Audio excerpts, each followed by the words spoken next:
Okay, good morning. Um, this is the fifth installment of Citizen Speaks story about Esther's life. Um, again, I ask you, this is Stephen Polgar, ask you to please subscribe and click the like button if you like the material that you see and hear. Um, so let's start. This is the section.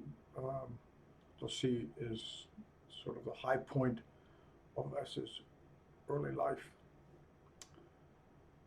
The turning point in S's life came in 1956 when a succession of political and social events culminated in the rebellion of a sizable portion of the country's population against the injustices of communism and the misery and lack of freedom it imposed on the country. Living in the center of the capital, S was close to all the principal sites of the rebellion. The Parliament building was only about a 10-minute walk from their apartment.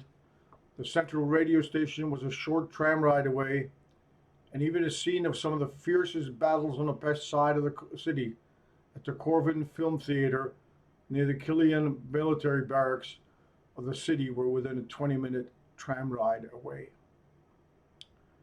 From the first day of the demonstrations against the Stalinist regime ruling the country, S was close enough to hear gunfire at later notorious sites of the rebellion. On the 23rd of October, the first major demonstration wound along the central ring boulevard of the city, the crowds chanting, "Give us work, give us bread, and Ruskies go home." It passed close enough to the school which S attended so that some of the students in the fifth grade Hungarian class ran to the open windows to see what the source of the chanting was. The teacher, Miss C, a middle-aged woman probably terrified by what she's heard and uncertain of what was expected of her, urged the children away from the windows and tried to continue teaching her lesson about János Arany's epic poem Toldi.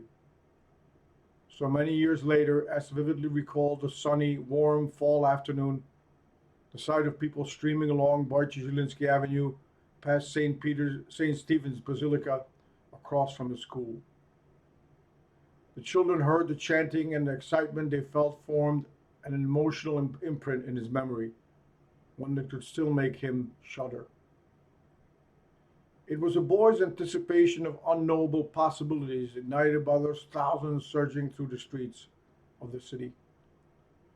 Now looking back, he knew that it was the breath of freedom that swelled all those hearts, that it was the belief that tyranny and injustice cannot triumph indefinitely.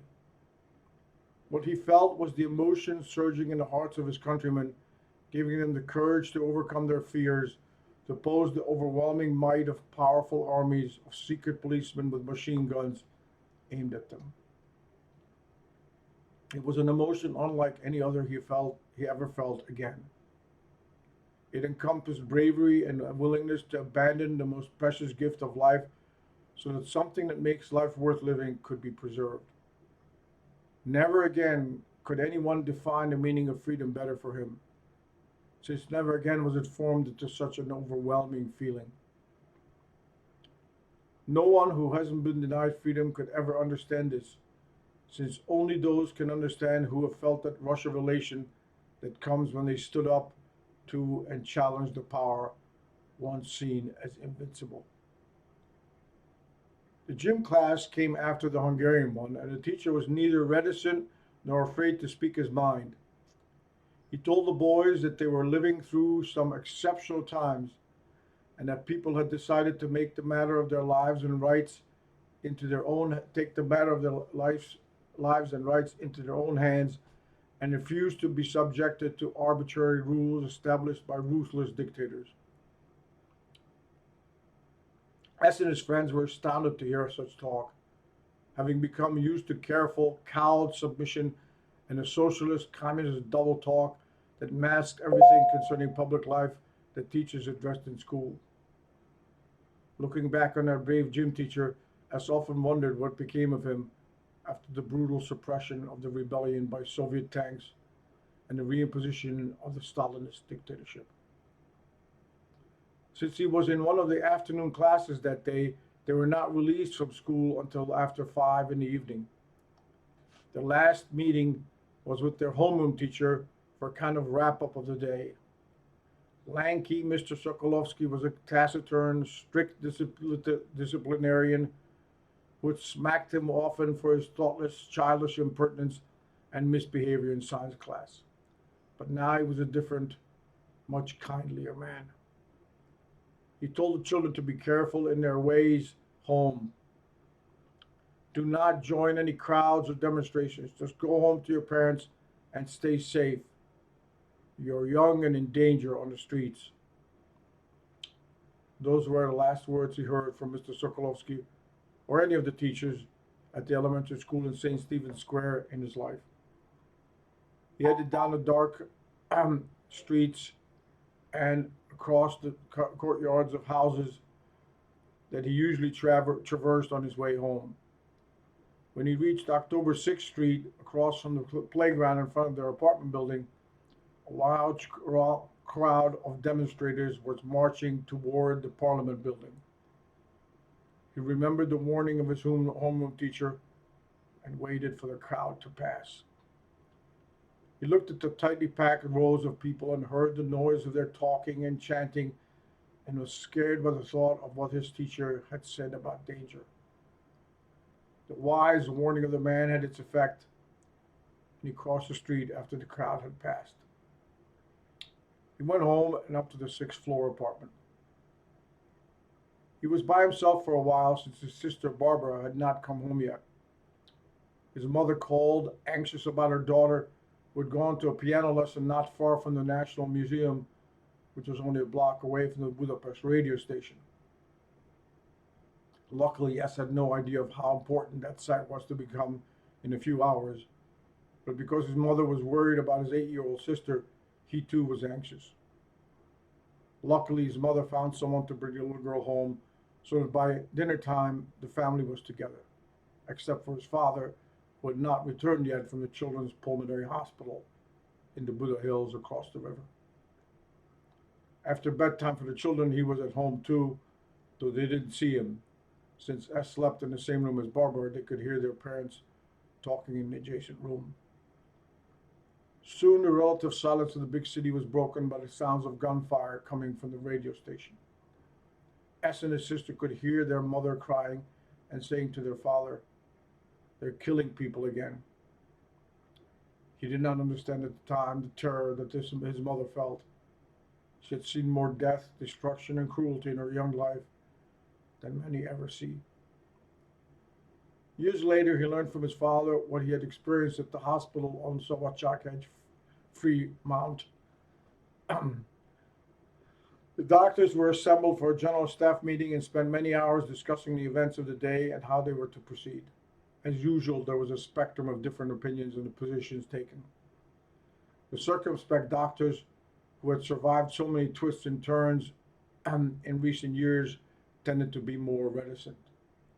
The younger, impassioned ones, who had suffered under simple-minded stupidity of hospital leaders, co-opted or opportunistically serving the regime, were now more brazen.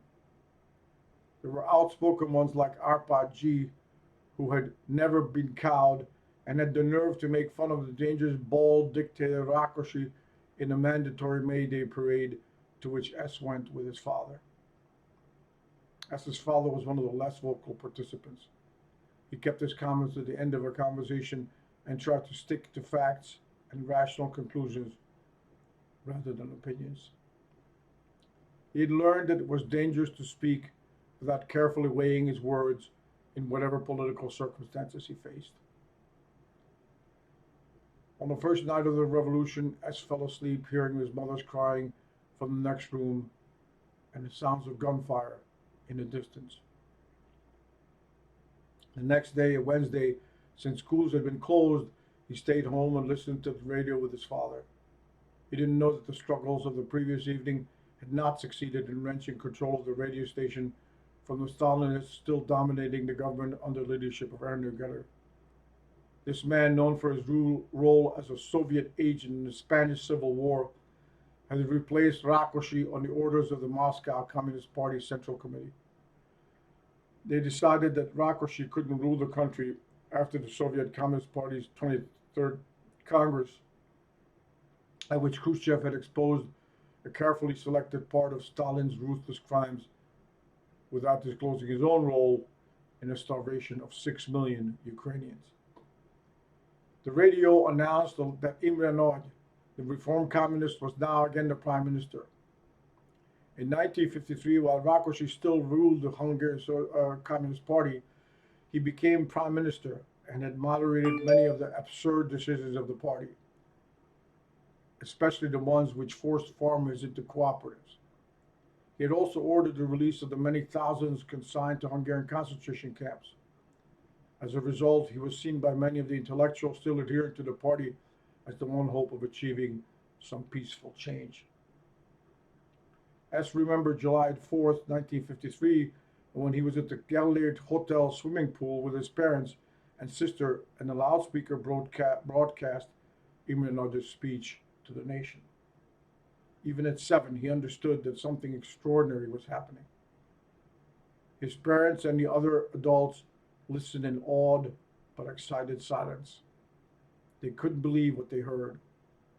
A communist leader criticizing the actions and the decisions of the government run by his party's rulers.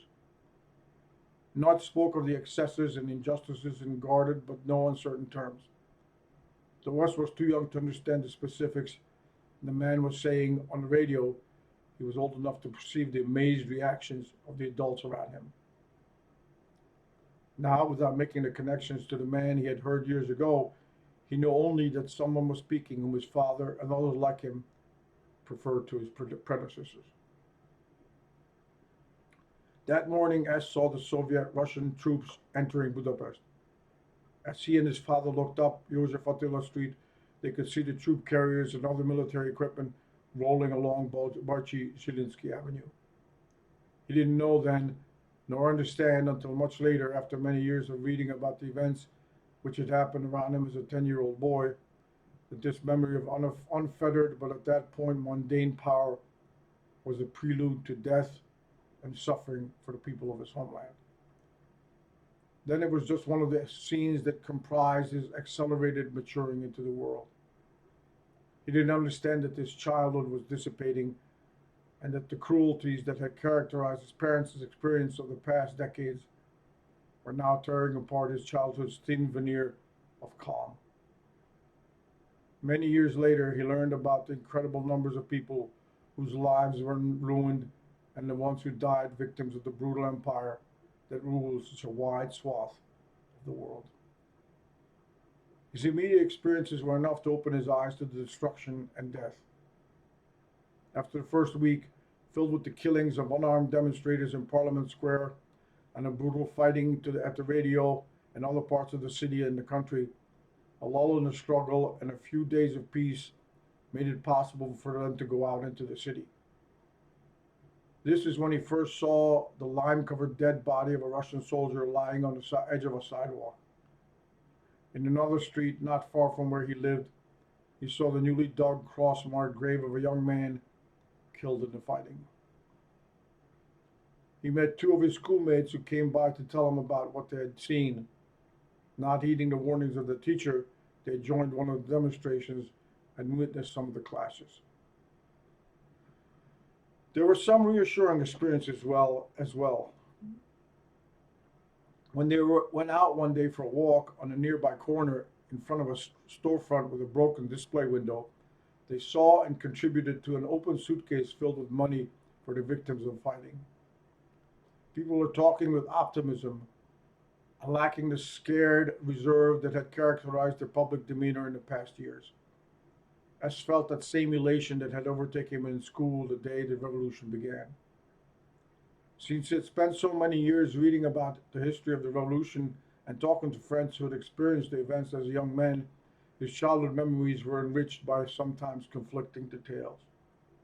Looking back on events like the radio broadcasts of the interview with Cardinal Archbishop Joseph Vincenti, he recalled that his father had spoken approvingly of the things the cardinal said.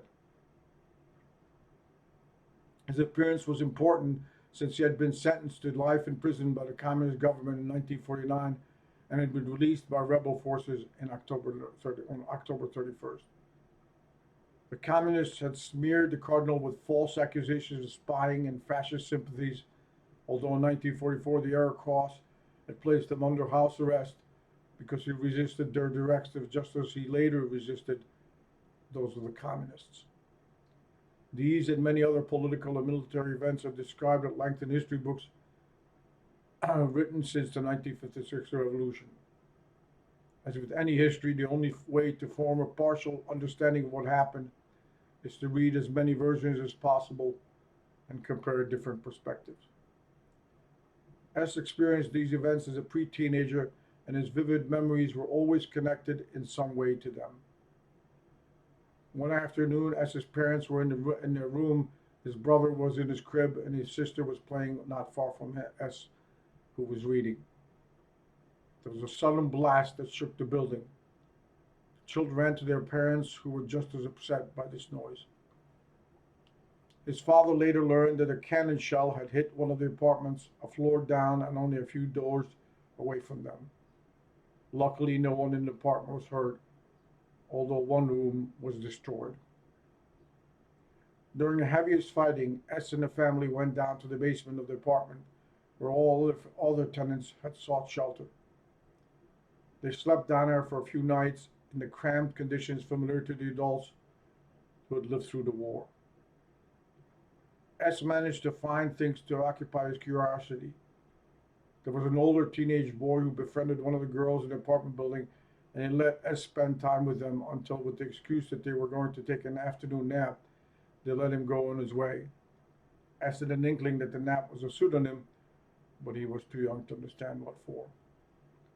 Throughout the 10 years that spanned the beginning to the end of demonstrations, 10 days, sorry, throughout the 10 days that spanned the beginning to the end of demonstrations, the fighting against the Russian troops, their withdrawal from Budapest, and their eventual return, S had little contact with the outside world except through the radio, which was broadcasting steadily. His father occasionally listened to the BBC and to Radio Free Europe, both of which had Hungarian language services. Since most of these broadcasts involved political matters, they were beyond his ken. The 10 days of freedom were shattered before dawn on November the 4th, when Russian artillery, which had encircled the city, began to fire at targets held by the now independent Hungarian army.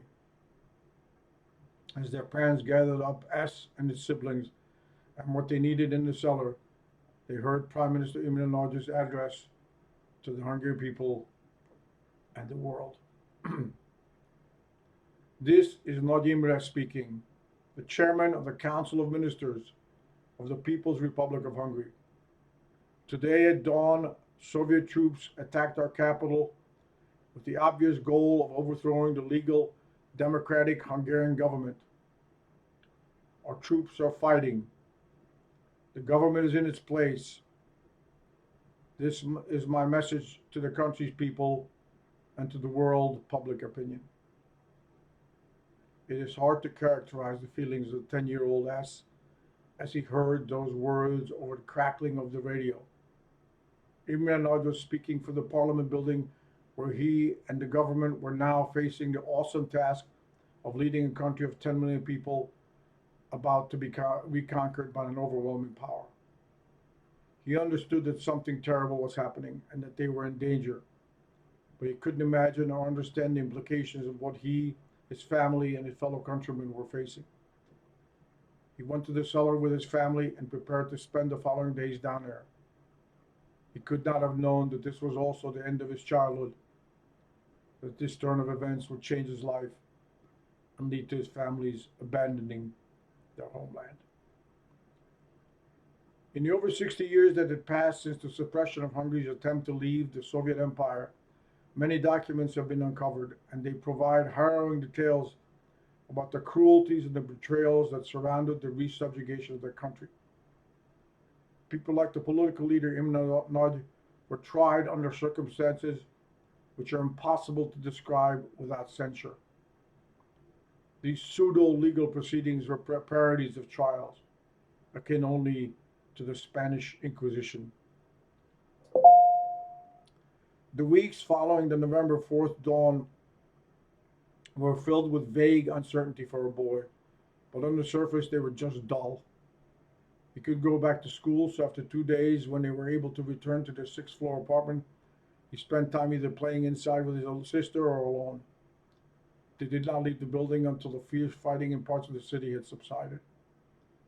The Red Army succeeded in suppressing the small groups of desperate fighters who knew that the only alternative to freedom for them was death. They had enough evidence of the way communists and various socialists treated people who refused to be subjugated to know that surrender was merely an extension of their death sentences. For those who were not killed in the fighting but were captured, the proof came in many hours, days, and years of abuse. Many of the captured were hanged. A few escaped with years of imprisonment. Only they could attest to the value of the life they were granted. One memory from this time haunted S into old age. Since his parents had to be elsewhere, he was taken to his grandfather, who lived on Rákóczi Avenue, not far from the building that housed Radio Budapest, one of the main targets of the Soviet troops. The woman who was his grandfather's one-time mistress and now partner, who lived in the apartment below his, took S with her on a brief food shopping excursion. They had to walk on one of the largest streets parallel to Rákóczi Avenue and even closer to Radio Budapest. The street was crowded with Red Army tanks and transport vehicles. As on Rákóczi Avenue, many of the apartment buildings had broken windows and holes in the walls blasted by tank cannon during the fighting. Soviet soldiers surrounded the vehicles or were sitting inside them waiting. The Hungarian civilians on the street walked quickly without looking at each other or the soldiers, their gazes fixed on the ground in front of them. The November air was cold, but the rays of the sun shone brightly on the shattered, the conquered, and the conquerors. The image was impressed on S's mind, so that even 60 years later, he could recall details like the red star on a Soviet soldier's khaki winter hat, with its ear flaps buttoned on top, and the tanks with their cannon poking aimlessly at the tops of buildings and at the translucent blue sky. The one other memory from the rest of the last month of S's boyhood in Hungary was that of his parents and occasionally friends talking heatedly about the events in the country, and particularly how his parents were making plans about leaving. His father had to arrange for someone to move into their apartment and was able to find a man who paid him some portion of what it was worth and promised to send out some of the valuable pictures and oriental rugs. As far as us can remember, nothing ever came of the later part of the agreement. The fateful day came at the end of November when the family, having said its tearful goodbyes to disconsolate grandmother Paula, with a few suitcases and a couple of handbags, climbed into a taxi and headed for the train station. At the last minute, the wife of a friend, appealing to the parents' sympathies despite George's misgivings, managed to tack along with him. They were headed for the western border town of Szombathely, where George knew a chief physician in the hospital who was willing to help them in their efforts to escape the country. So let's stop there, and we'll continue with the details of the escape from the country next. Again, this is A Citizen Speaks, Stephen Polgar, and please click the like button or subscribe, either one of those or both. Help me to continue doing these videos and provide you more information that you may be interested in. Thanks for listening, and until next time, bye.